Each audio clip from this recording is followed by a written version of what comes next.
Rapid Solicitors, sponsors of the Elite Ice Hockey League on Sky Sports. Accident compensation and medical negligence claims.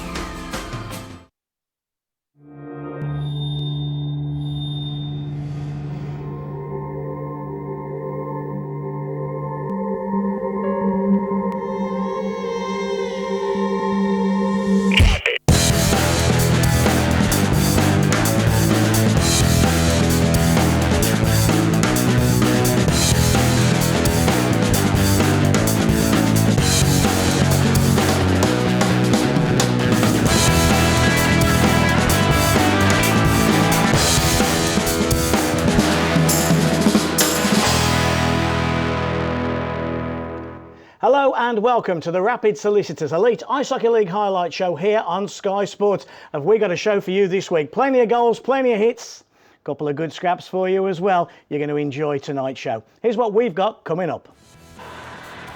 The Edinburgh Capitals break a 3-year losing spell in Cardiff. There's highs and lows for the Five Flyers and Dundee Stars. And the title race, well, that continues. A busy weekend for the Big Two. Hello folks, and a very good evening to you. You'll see I'm joined by the Cardiff Devils Brent Pope, and Brent, as we've seen there on the highlights, big weekend, and it's getting to that business end of the year, isn't it? Well, it comes trade deadline now, or not trade deadline, but recruiting players as well, and so teams are looking to store themselves up, get themselves strong, make sure they've got as good a lineup as they can coming into the stretch here, and obviously Belfast and Nottingham right now with real designs on winning this title. What about the Cardiff Devils? How are they looking going into the new year? We'll talk later in the show about the goaltending change you've made, but generally you're getting some bodies back. Yeah, I mean, we've been missing Max Beerbreyer for the majority of the year. He had a long spell where he's suspended, but then also he's been out through injury. So getting Max back is an important part. But we've had a strong spell with Chris Blight, Mac Faulkner, and Stuart McRae, who've been carrying the offensive load for us all year. But we've got a great quartet of defensemen as well. And obviously the goaltending change is something that is unusual this time of year. But I think we'll find that it's a good boost for the team and get us strengthened down the stretch. Always in Cardiff, something's always going on, isn't there? There's always something happening down there. A couple of weeks ago, Paul Reagan, the owner, comes out, says he wants more. Expectations in Cardiff are so high, but there they are in fourth place and winning games. I think the challenge is everyone has the expectations of Cardiff of being an arena team, because they're a top team who performed exceedingly well over the last number of years and are 9 years now in a row getting themselves to the playoff weekend in Nottingham. So whether Cardiff recognizes it or not, they are seen as a big club, even though they are still a ranked team playing within some of the big boys in the league. But Jared Adams and Neil France have done a great job of getting the team always in that position. But it's about trying to find that way to always get that advantage and keep moving, because the whole league has got better this year. One of those teams that's got better this year, or is hoping to get better this year, shall we say, is the Braehead Clan. Now, there's been coaching changes up in Braehead. Out goes Jordan Kristanovic, in comes Paul Gardner. NHL assistant coach, American League head coach in the DEL, KHL. Pretty good resume. Also been in the International League. Now, his first game was against the Hull Stingrays. No Kristanovic in the lineup. He's handed his 2 weeks' notice in. How would Gardner get on in his debut? Chris Ellis will tell you how. This was the first game in charge for the new Braehead Clan coach, Paul Gardner, the former NHLer, replacing, of course, Jordan Kristanovic. How would he fare in his first game? Well, the Clan fell behind when Bounds sent Tendler free, short-handed at 42-34. The Clan were behind. Their bad form seemed to be continuing. We were into the final 3.5 minutes. But the Hull Stingrays were attacking at one end, but the Clan turned defence into attack. Nicoletti to Hansen. Hansen threw on goal, backhand move against the crossbar, and Ash Goldie gets to the rebound. The 21st of the season. The game finishes 1-1, no goals in overtime, so to the shootout. First up, Tendler. You can bank on him scoring. Good move there on the netminder, so 1-0 in the shootout. Goldie can't score. So Ozelins for the Stingrays to give them some advantage. No, he can't do so. So at the other end, Jade Galbraith. Of course, Jade Galbraith is going to score. So we're level at 1-1 after 2 penalties each. Now Curtis Dooley can get the noses in front of the Stingrays once more. He is denied by McChesney, so Steve Bernstall, the former Steeler, can win it for the host and get the extra point. He does do so, and the Clan win their first game for their new coach. Braehead 2, Hull 1. No need to adjust your sets. Steve Burnstall wasn't going in slow motion. What a great penalty shot finish. He's learning off Galbraith there. Forehand, backhand, shelf. Same move Galbraith uses every week, isn't it? Well, it's it's a go-to. When you go in those situations, I'd say the goaltender has the odds and the favor to them to be able to make the save. But calm guys in that situation, it's like a game of chicken. Who moves first? And both Burnstall and Galbraith were able to force the goalie to move first, and then made the easy backhand play. We don't know a lot about this Paul Gardner, do we? Other than the resume, which is outstanding. It's a difficult job though in January, coming into a team that's perhaps a little short on numbers. Its best player, Kristanovic, is on his way out as well. Yeah. It's an awkward task. How does he best go about that? Well, it is an awkward task, especially when you haven't recruited that team. So you've got to come in and you've got to get buy-in right away. But you talk about Galbraith, who's the key player, who maybe hasn't performed the same this year as expected, and Zemlak makes the move and has now gone over to Belfast.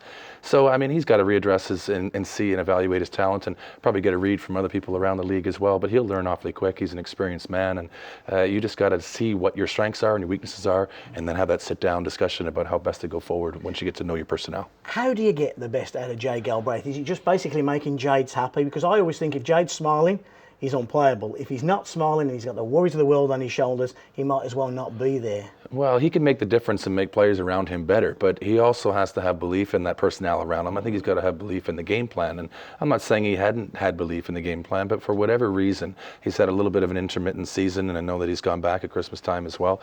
So it's difficult. You got to get guys focused and on task and making sure that they're performing and that they want to be performing and kind of fall back in love with the game a little bit. Yeah. Gutsy move by the Braehead clan. We wish Paul Gardner all the very best. He's got to get Galbraith playing though. If he does, well then the Braehead clan, well, they can go all the way in the Challenge Cup and even make the Final Four as well.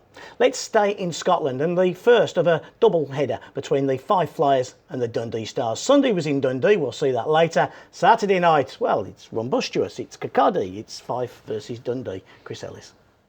There were shots galore in this game, 85 to be exact, 47 for the Flyers and 38 for Dundee. First period action, giveaway by the Stars, careless that was. Dolan with his 8th goal of the season. That was a present for him, 1-0 Fife. It became 2-0 on the power play at 14:08. This time Pitton and Chamon got the assist. They worked it well, and Hogg scored goal number 20 of the year for him. So it was a 2-0 first period lead for the home side in the Scottish derby. In period 2, it really was one-way traffic in terms of shots on goal.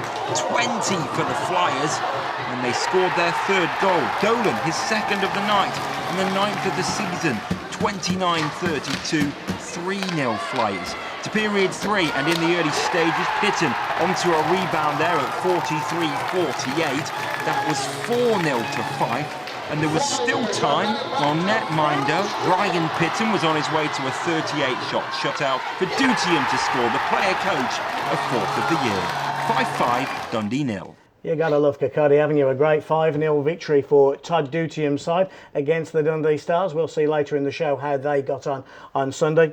We were just saying, watching that great place, Kirkcaldy, that rink, old school hockey, but a convincing win, and that team's just getting better and better and better, isn't it? They are. It's an example of, I think, how the conference system has worked this year, because when they play against themselves in those rivalry games up there in Scotland, they've got a chance to win those games, and I think it helps their confidence when they start taking on the other big boys in the other conference too. So good to see the goals, good to see the amount of people in the seats there in Fife as well. It just shows that the league is stabilizing, and the teams that have been seen as the weaker teams, or the teams that haven't got the same budgets, are starting to creep up and make life difficult for everybody in the league. Proper team, proper hockey rink, great night out in Kirkcaldy. Right, time for a break. When we come back, we'll see how Brent's team got on against the Edinburgh Capitals in the big blue tent, so don't you go anywhere.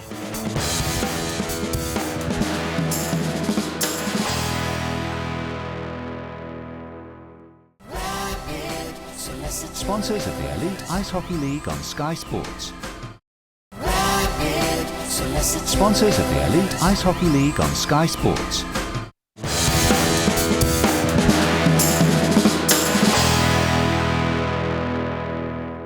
Welcome back to the Rapid Solicitors Elite Ice Hockey League highlight show here on Sky Sports. More action straight away for you. We'll head to the Big Blue Tent in Cardiff, where the Devils were taking on the Edinburgh Capitals. Now, the Caps haven't won in Cardiff for the last 3 years, and they would meet a Devils side without starting goalie Phil O'Sare. He had taken up the opportunity of a contract in Norway. Joe Myers was starting for Jared Adams' team. How would the Caps get on?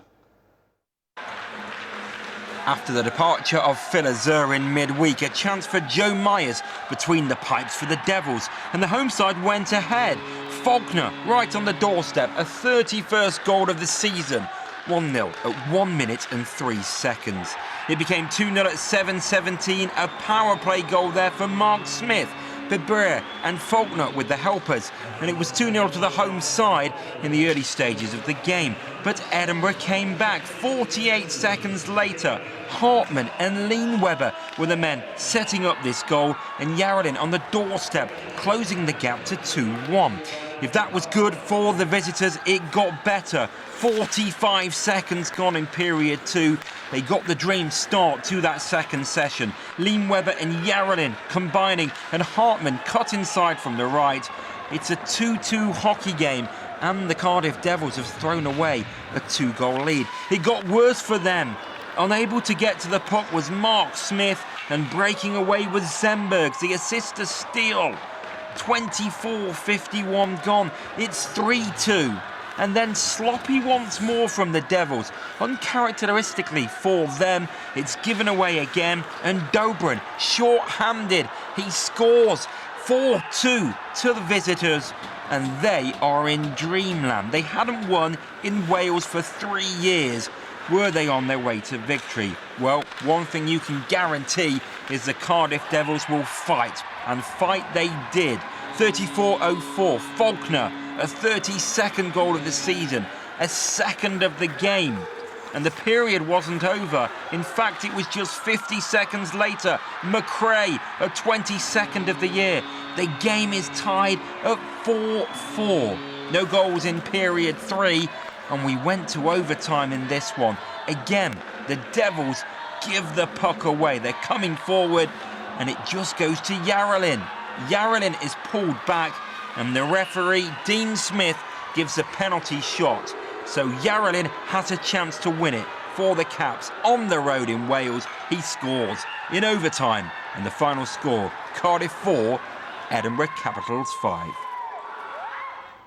Congratulations to the Edinburgh Capitals. What a victory in the big blue tent. They're beating out the Cardiff Devils. Not a great night for Cardiff. Let's just quickly talk about the Auxerre situation. It was kind of billed as the second coming, wasn't he, Phil Auxerre, when he arrived? Things didn't work out. What really went on there with Auxerre in the move to Norway? Well, Phil was, last time he was here in Cardiff, he was the last goaltender to win a championship that's in the rafters now for the Cardiff Devils. And he's had great success in Norway and has been there the last 4 years and having a fantastic,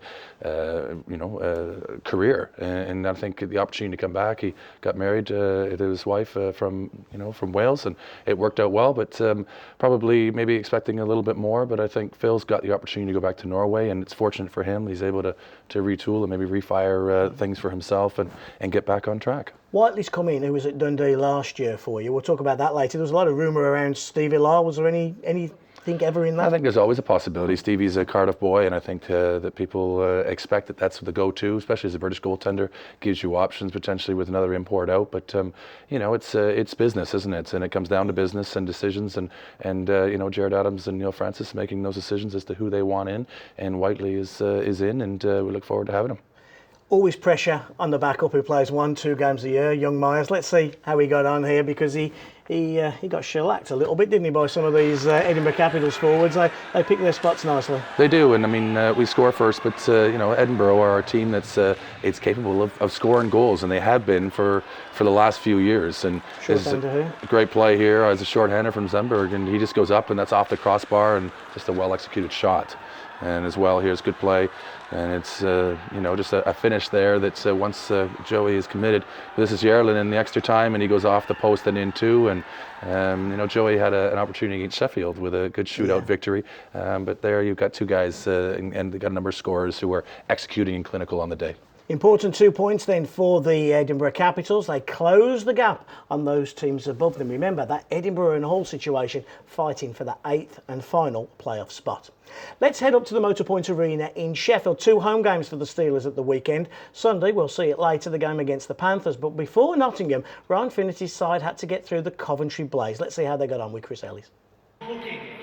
The Steelers knew a 4-point weekend would really put the pressure on the Nottingham Panthers. First period action, face-off win Ferguson, and he finds Sarridge, and Sarridge's shot is tipped in by Ferguson, who had moved towards the goal and driven the net. You'll see from the slow-mo, the redirect there from Ferguson.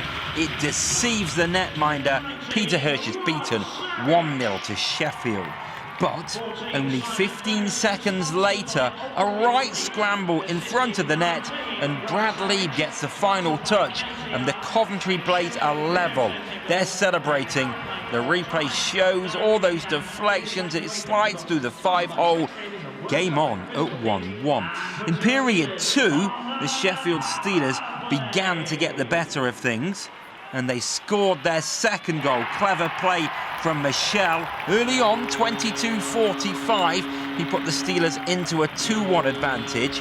And then to period 3, Danny Myers and then Jonathan Phillips break down the left-hand side, and Ferguson advancing at the back door, a 5th goal of the season. The Steelers had a 3-1 advantage, and they were becoming safe in the game. It wasn't all over, and they did have to dig deep to get another goal. And this time, Champagne and Michel combine.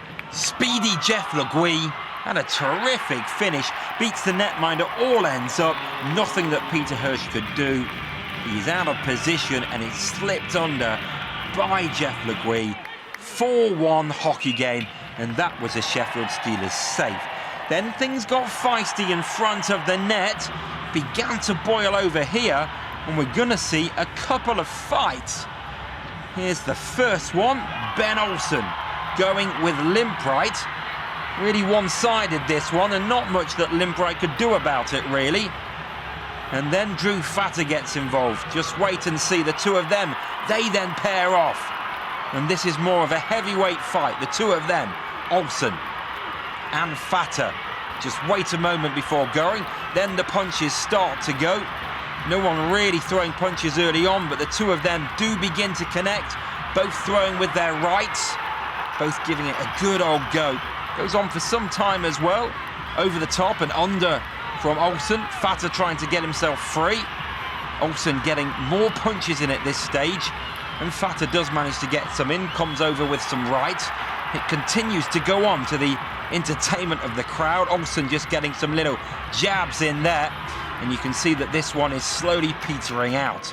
But a terrific fight for the two of them. Final goal went from Cameron for the right side of the ice, but it was merely a consolation for the Coventry Blaze. Final score, Sheffield 4, Coventry 2. Told you we had some good scraps, didn't I? Coventry Blaze, always trouble where the Coventry Blaze are, folks.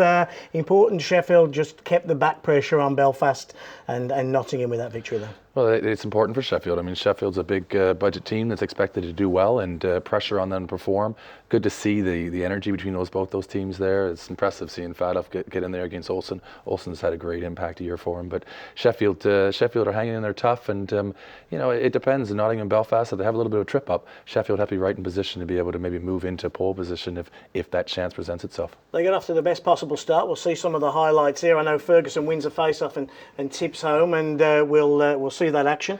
Well, it's just a great finish here from Ferguson. He's another guy who's well capable of getting involved, and it was great to seeing him respond to that instant he had against Wilson. But some great work, and Le Gui is just a great finisher and has been now for years for Sheffield. That's that burst of speed, doesn't it? Well, he just changes that pace. But here is the incident. It's Olsen against Limprite, and Limprite probably not expecting to get right into it, but Olsen wastes no time and gets involved in it. But Fada steps right up to the mark there for Sheffield, and it's good, regardless of when big guys take on the chance to fight. It's just good to see a good competition and a good battle. They're tough men, aren't they? They can handle it. They can indeed. Right. Well, whilst the Sheffield Steelers and the Coventry Blaze were battling it out at the Motorpoint Arena, 40 mile down south, the Nottingham Panthers, well, they hadn't got the easiest game either. The Belfast Giants were in town, and after Belfast's recent defeat, it was a must-win game for Doug Christensen's side. Did they do it, Chris?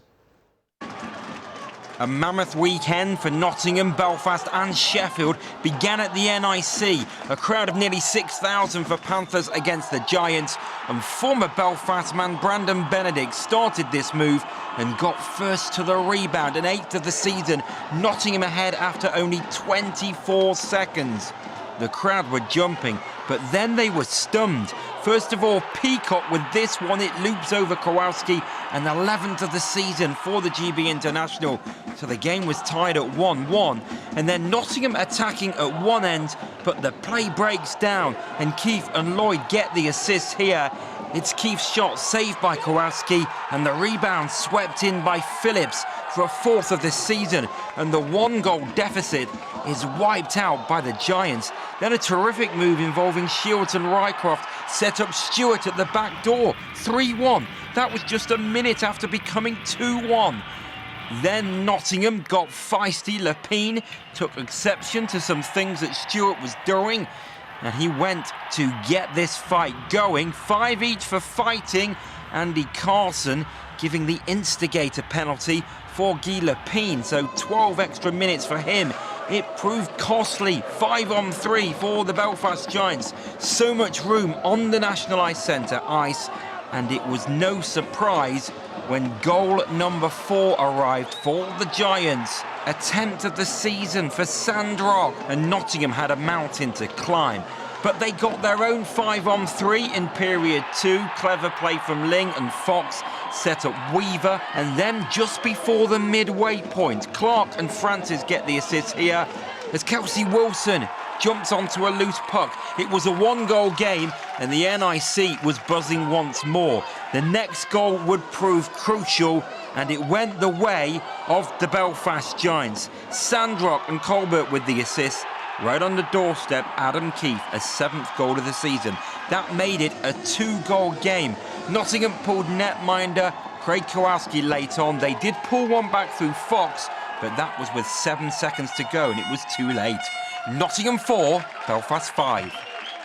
So that victory for the Belfast Giants certainly put the cat amongst the pigeons, didn't it? We'll see a little bit later in the show how Nottingham got on in their second game of the weekend against the Sheffield Steelers. I said going into that, a must-win game for the Belfast Giants, and they certainly showed early on and built that lead up. They played extremely well. Well, they're a well-coached team. They're very disciplined, and I really like that lineup. I think the heartbeat is their captain there, Adam Keefe. And everybody likes Keefe, don't they? We'd all take Keefe, wouldn't we? Well, he doesn't really have any weak areas, does he? And he just, I think he keeps his team on point, and I think he keeps his team focused. And you need the good direction, I think, from leadership from the top, but you need it within the room. And you need the guys making sure that when you're looking for a little bit of something extra, you can find it. And I think they find a way, don't they, there in Belfast? They do. Well, we'll see more of the Belfast Giants and the Nottingham Panthers when we come back after the break. Our first game, though, will be that rematch between the Dundee Stars and the Five Flyers, so don't you go anywhere.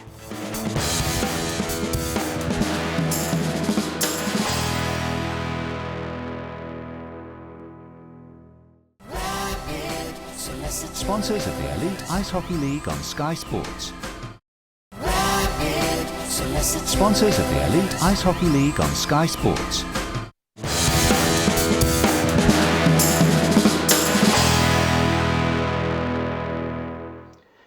Welcome back, folks. You're watching the Rapid Solicitors Elite Ice Hockey League highlight show here on Sky Sports. Earlier this evening, we saw a cracking performance from Todd Dutium's Five Flyers. They beat out the Dundee Stars by 5-0. 24 hours later, they're up in Dundee. Would it be a similar result? Chris Ellis will tell us how. If it was goals you were after and a great fight back, you're in the right place if you're in Dundee last Sunday night. The Stars thought they'd taken the lead in the first period. That one was waved off by referee Rab Cowan, so they had to wait a bit longer to go a goal to the good ahead.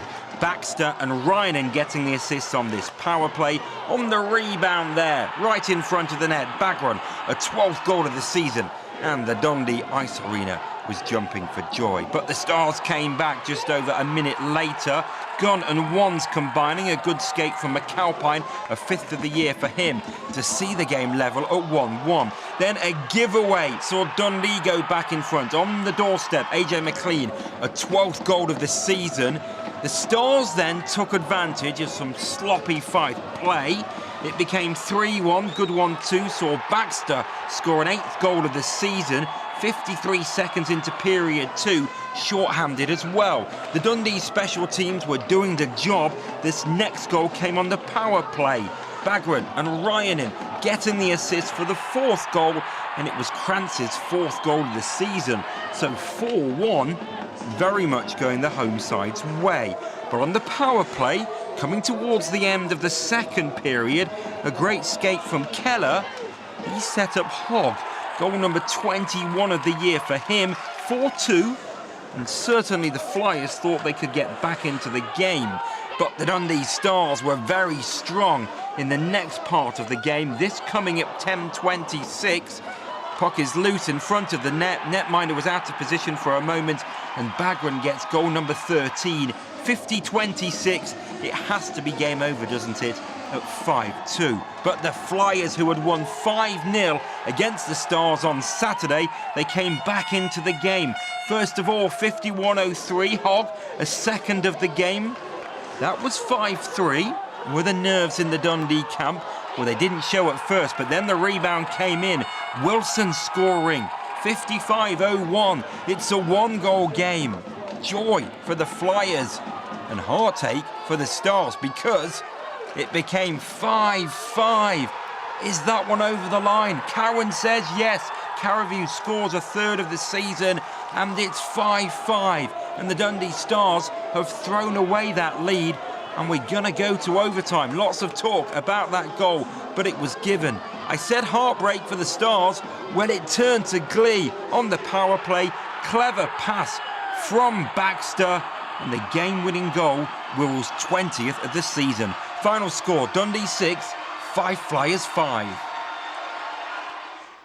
Getting the feeling Hogg wasn't too impressed with the last decision there. Just something's telling me he didn't agree with it. What a cracking game that was. Well, lots of goals and entertainment, and you listen to the crowd cheer on both sides. When Fife's scoring, when Dundee's scoring, just showing you how those close games there up there in Scotland, how it's bringing out the fans from both clubs and everybody really getting involved and really enjoying the action. Sometimes I get blinkered with Sheffield, Nottingham. I'm sure you and Coventry, Cardiff.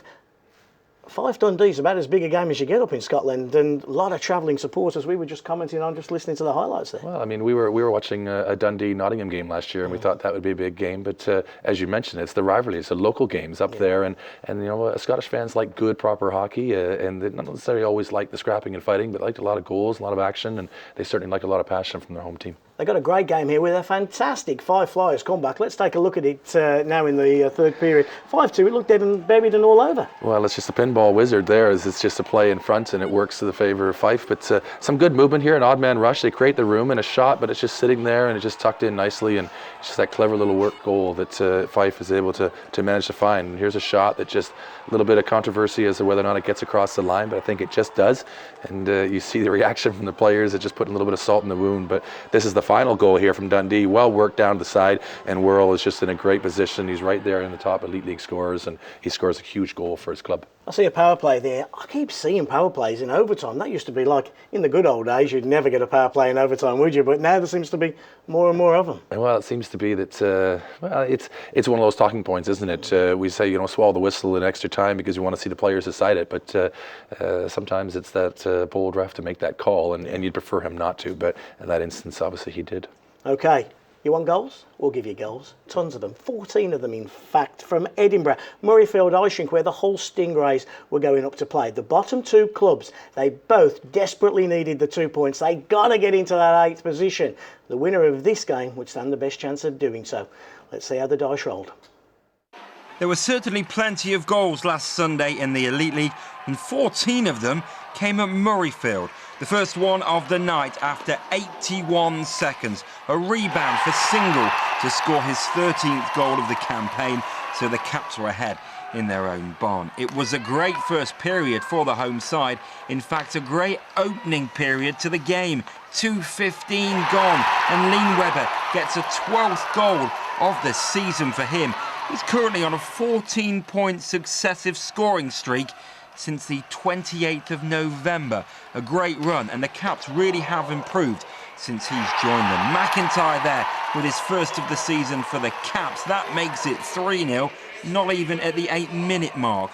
We weren't even at the 9-minute mark. 8:39 actually on this one, and we see Hay get a third goal of the season on the breakaway. 4-0 to Edinburgh, and you would almost think it's game over already. They were running riot in the first period. They got goal number 5 on the doorstep for Portwood, a third of the year, 5-0, and the Stingrays were already being embarrassed. But they dug deep, and began to take something from the game. First of all, short-handed, Silverthorne and Tendler combine, and that's number 31 of the year for Tendler. So it's 5-1, and at least the Stingrays are on the board. But it wasn't really successful long. Still in the first period, this was goal number 6 for Edinburgh. They're moving it around. Hull just can't seem to get the puck. It is a power play for the home side, but the Stingrays can't get there. Box set, and the goal goes in. Patry, a third of the year from the blue line, this one. 6-1 then at the end of the first period. To period 2, and the Stingrays needed to salvage some pride, and they started to do so. First of all, Smith and Silverthorne got the assists for Tendler's second of the night and 32nd of the season. That made the game 6-2. But before these Stingrays were to score again, they were to suffer more heartache and concede more goals. First of all, Yarrelin on the doorstep. He makes it 7-2. Amazingly, the goals were going in, and that was his first of the night. This, of course, now in the third period. And 2 minutes later, Yarrelin scores again. A 24th of the season, and that makes it 8-2 to Edinburgh, who are loving the night in Murrayfield. But these Stingrays proved that they weren't going to lie down and be totally rolled over, although it was bad enough at this stage. Silverthorne scores from the right side, but almost immediately it was as though Edinburgh said, we're not having that, we want to score another goal. This one coming at 52-45, and once more Ben Bounds is beaten, and this time Portwood getting his second goal of the night, the fourth of the season. That was 9-3, and Edinburgh were eyeing goal number 10. But the Stingrays continued to hustle and harry, and they were to score again, not once but twice before the night was out. A lot of what they did came down the right-hand side. Again, the move was built there. Squires and Tanaka pouncing on a mistake for Cloutier to get an 8th goal of the season. 9-4 then. Only another 5 to score if they were to get back into the game. And with 1 minute 10 to go on the power play, this time it was Ozelins and Dooley getting the assists, and Silverthorne scored his 13th goal of the season. Edinburgh 9, Hull 5. Goal feast in Murrayfield. Lots of goals for everybody to enjoy there. Oh, the good old days back in Edinburgh there. We'll have a question on each. Edinburgh, first of all, great job by them, having come off the back of a great victory in Cardiff. They got up there, they stuffed Hull 9 past their closest rivals in terms of league play. And they had the great spell at Christmas, died off a bit, but they've really bounced back with a vengeance, haven't they? Well, I mean, the biggest challenge always with Edinburgh is just their defense and holding it together and having some shape. They can always run and gun, and they can score goals, as you see there in that video. But it's whether or not they can pick up some of those missed assignments in order to get themselves forward and start to really put some points and make sure that they're in the playoff hunt this year, and at least in that quarterfinal stage. But they're good enough offensively. It's just as a collective, as a team, defensively is their challenge. Every time I see the Hull Stingrays, I think you're a better team than your results. They're a better team than your scorelines are showing. They've got some offence as well as Tendler. They've got Silverthorne. Ozelins has gone missing. I can't believe he stayed as long as he has. They should have bombed him out ages ago because he's just gone off the path altogether. But they've got Osman, they've got Tanaka, they've got good solid defencemen. They shouldn't be a bottom place team, should they? They shouldn't. I mean, especially I think Klutz as a leader is fantastic, and and has been and continues to get it done. But it's one of those tough ones. You probably look at your lineup here in January and decide, should you make some moves, or have you got enough budget in order to improve your team, or are you just making moves for the sake of making moves? And I think he probably believes that he's got a strong enough team to be able to get themselves in that quarterfinal stage. They did well to get through the Challenge Cup as well this year for Hull, and at our peril in Cardiff. So they've done some good things, but it is difficult to make sure that you're getting the most out of your lineup and proving yourselves where maybe you should. Well, my view is that they have to make a change, otherwise they're not going to make the final 8. They look cemented in the bottom 2 at the moment.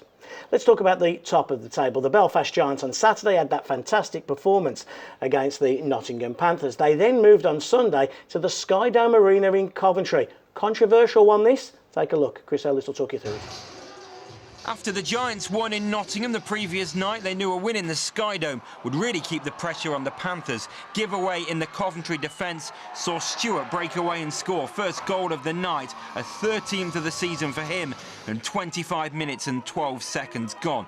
It was 1-0 to the Belfast Giants. There was plenty of chances throughout the game, 83 actually.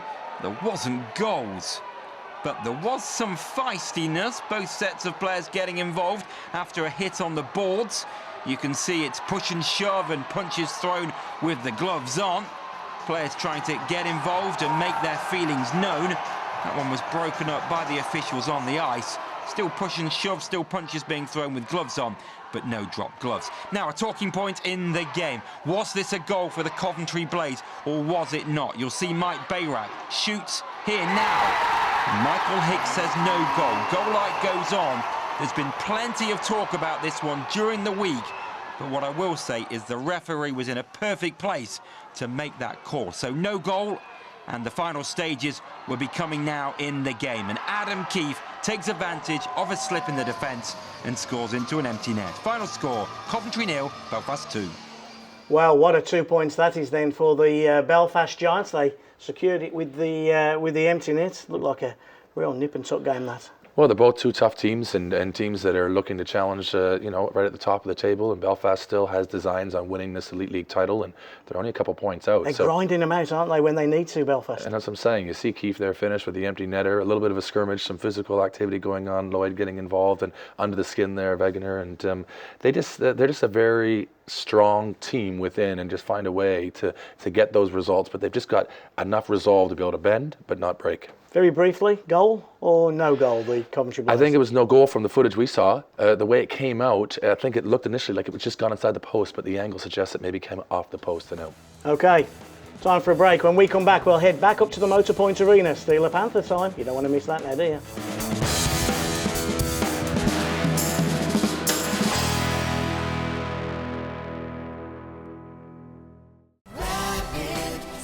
Sponsors of the Elite Ice Hockey League on Sky Sports.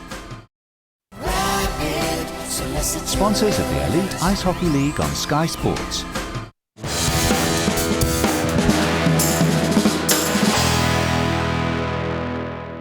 Welcome back to the Rapid Solicitors Elite Ice Hockey League highlight show here on Sky Sports. On Saturday, the Panthers go down to the Belfast Giants. The Steelers beat the Coventry Blaze. Oh, it set up a cracker at the Motorpoint Arena on Sunday. Steelers versus Panthers, almost 6,000 in attendance. Chris Ellis will talk you through it. An absolutely massive game at the top of the Elite League table. Nottingham lost to Belfast on Saturday, while Sheffield were beating Coventry. But on this occasion, the first strike went to Nottingham. Mistake behind the net, and Jordan Fox scored a 10th goal of the season. The assist going to Matthew Myers, who just really capitalised on the mistake between De Caro and his defence, and Fox shot into an empty net. The other assist going to David Alexandre Beauregard, now back with the Panthers, deputising for the injured Garavan. Bit of action behind the net of Craig Kowalski. Net nearly falls on top of him. Players get to know each other here. They start to wrestle and some fall to the ground. And you'll see a taster of what was to come. Kelsey Wilson and Simon Ferguson. I think they've got some unfinished business. Now, I can't lip read, but maybe that said, save that for later. So power play for the Sheffield Steelers. Nottingham with their box defending it at the moment, but this one takes some deflections, and the leveller from Tyler Michelle, Johnny on the spot, a 19th goal of the season. It was well worked by them, and they were level. But Nottingham came back 47 seconds later. Benedict down the left-hand side. In space was Bruce Graham, and he scored a 23rd of the season. He may have started slowly, but now he is going like a train. He won December's Player of the Month, and he's certainly a real asset to the Panthers. So at this stage, Nottingham leading by 2-1, but they were sloppy in defence here. Lepine didn't clear, and the Steelers took full advantage. Good centering feed by Gertson, and Limpright gets the redirect. And the Steelers are thrilled. Look at Stevenson. Look how much it means to him. That's a brilliant redirect there by Limpright. Kowalski had no chance, and the game is level at 2-2. Into the third period, and it was such an even game. The shots on goal were almost level in the third period, but Nottingham came forward with Myers, with Beauregard, with Clark, and when Myers fed Clark, he scored. It bobbled in front of him, but it went in, and David Clark there, you see the slow-mo, the bobble is what does it there for De Caro, and Clark's 9th of the season has Nottingham leading by 3-2. The pressure then went. Steelers had the pressure. They powered it on, but Nottingham broke. A great move involving Graham and Fox and Ling, and it was Ling in the left circle, a low finish past De Caro, and with just over 3 minutes remaining, that was going to be the crucial goal, and Nottingham had a 2-goal advantage. But there was some unfinished business. Of course, this slash earlier in the season by Wilson on Ferguson, it was always going to happen. Ferguson started really well. He cut Wilson, but Wilson came back, and that was a good, tough scrap. Sheffield 2, Nottingham 4. Proper scrap, eh? It Proper was. scrap. And a fantastic result for the Nottingham Panthers there. I thought they showed great character, great courage. Panthers teams of the past wouldn't have won that game. They lose in Belfast, their heads would have been down, but they came back out and they showed championship mettle. Well, they certainly have, and they are a team that have had that characteristic or that suggestion that they couldn't find a way to win those games. They're finding it this year, aren't they? They're finding it this year, and they got some guys who can score at the top of the table, but there's a number of players right through the middle of that lineup, and I think bringing in Beauregard is just a statement of their belief that they can win this title, and you said that as well, and I believe they're good enough. Let's take a look at some of the action from that. I agree completely what you just said. I think Francis and Benedict actually are two guys who showed the Nottingham spirit. They haven't had those kind of guys before. Nottingham got off to a great start. De Caro just got handcuffed. That's a good play, and Myers just puts it right out there, and it's Fox who finishes it. And you say Fox has been playing a little bit of defense this year, and they've been just finding a different dynamic to how they do things. But De Caro just probably gets the top of his hand here, just hooked there at the last second by Myers, and it's just a perfect play right out front, and he's got Fox supporting that play, and it's a quick, easy goal there for Nottingham. But this is Clark here battling out of the corner, and he just upends Thomas, finds a play, getting that play in front. It's a change-up, but Clark knows how to score, and he's been scoring here for years in the Elite League, and he gets the return there from getting into a good position and shooting right immediately in front. But it's not his best shot, but it's the one that goes in. And here they are, a good chance. This is the fight, and it's a great response. I wasn't a huge fan of Wilson's slash on Ferguson at the end of the game as it was, but it was just great to see Ferguson have an opportunity to step up and settle that score man-to-man straight up, and they both dealt with it accordingly. It was a good scrap.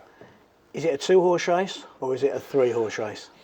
Well, I think it's tough now. I think Sheffield needs to have a strong weekend this weekend and continue to put the pressure on. But we look at our lineup in Cardiff now, and we got all the top teams the rest of the way. So I think Cardiff will have a big determination on what happens. But Cardiff is playing away in Sheffield this weekend and at home to Nottingham. And I think those two fixtures will be big as to how that gap either opens up or tightens. Okay, well, you've seen all the action, you've seen all the highlights. Let's just take a recap of all the results. It started on Saturday in Kirkcaldy with the Flyers beating the Stars by 5-0. A penalty shot shootout win for the Braehead clan over the Hull Stingrays 2-1. The Panthers going down at home at the NIC to the Belfast Giants 5-4, and the Steelers doubling the Coventry Blaze 4-2. The Cardiff Devils going down in overtime to the Edinburgh Capitals by 5-4. Flip forward 24 hours. Dundee Stars 6, Fife Flyers 5 after overtime. What a game that was. The Caps 9-5 over the Stingrays. Blaze going down 2-0 at home to the Belfast Giants, and that fantastic win for the Nottingham Panthers over the Sheffield Steelers. Final score, Steelers 2, Panthers 4. Let's see how that leaves the tables. We'll start off with the two conferences. Up in the Erdard Conference, well, it's just so very tight, isn't it? And it's anyone from 5 there. There's games in hand for the Dundee Stars, and down south in the Erdard Conference, we will see that the Nottingham Panthers, the Belfast Giants, the Steelers, the Devils and the Coventry Blaze. Let's flip that all together and see where it leaves us as far as Elite League standings are concerned. And well, is it a 2-horse race or a 3-horse race? The Sheffield Steelers have pretty got to win out now, I think, to get back in that one. The Nottingham Panthers still favourites in my book. But then look at the bottom, the Edinburgh Capitals. They close that gap on the teams above them. I don't think it's looking very good though for the Hull Stingrays to try and make the top 8. Though Bobby McEwen tells me they've got a lot of games left about their conference rivals. There was Challenge Cup action this week as well, the first leg of the quarter-final between the Five Flyers and the Nottingham Panthers. You'll see from our nice little graphic that the Nottingham Panthers take a 1-goal advantage into the second leg back at the NIC. Nottingham racing off to a 2-0 start, came back to 2-2, Danny Stewart tied it, and then the Panthers getting the only goal of the third period. Final score, Five Flyers 2, Nottingham Panthers 3. Great games coming up in the Elite League this week. We suggest that you take one in. Starting on Saturday, the 26th of January, the Belfast Giants taking on the Brayhead Clan. Hull Stingrays entertain the Fife Flyers. Nottingham Panthers take on the Coventry Blaze, always fun there. And the Sheffield Steelers at home to the Cardiff Devils. On Sunday, the Devils entertain the Nottingham Panthers in the Big Blue Tent, 6 o'clock start down in Cardiff. Dundee entertain the Brayhead Clan. Edinburgh take on the Sheffield Steelers in Murrayfield. And the Kirkcaldy, the Fife Flyers take on the Hull Stingrays. That's a must-win game for Sylvain Cloutier's team. And you'll be able to see all the highlights and all the action in next week's show. That's on Friday, the 1st of February. Don't forget to press play and record. Well, tough weekend for the Cardiff Devils. You got a couple of tough games there. Well, it gives us a chance to compete still for the Elite League title, or certainly have a part to play in who's going to win it this year. So big weekend, and we're looking forward to it. You'll have all the action to watch again next week. We look forward to seeing you, and we thank you for giving up your time tonight. Good night.